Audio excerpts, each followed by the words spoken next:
যে কেন একটু করলাম না ও ডাক্তার হয়ে গেছে গা ও এই 10 টা কি লিখে না আমি কি লিখে ফাঁকি হয় তোমার সবাই 10 টা কি লিখে না ভালো করে পড়াশোনার মাধ্যমে আমি একটা সময় স্যারের কথাগুলো মনে করে হয়তো খারাপ লাগবে এখনো সময় আছে জীবন মৃত্যু শুরু হয়েছে অভিভাবকদেরকে বলবো বাচ্চাদেরকে টাইট দিয়ে রাখবেন এখনো বাচ্চারা কিন্তু অনেক দুষ্টামি করে পড়াশোনা কম করে তোমরা ভালো করে পড়বে দোয়া রাখলে তাদের জন্য ঠিক আছে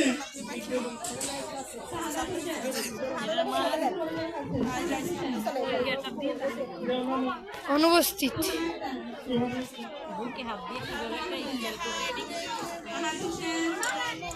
লাকি কুপনের কুপন নিয়ে নেন এক কুপনে গিফট দিয়ে দিব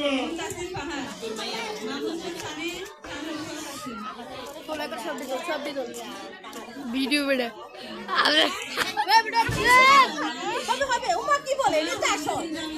হবে শুরু হবে এক্ষুনি শুরু হবে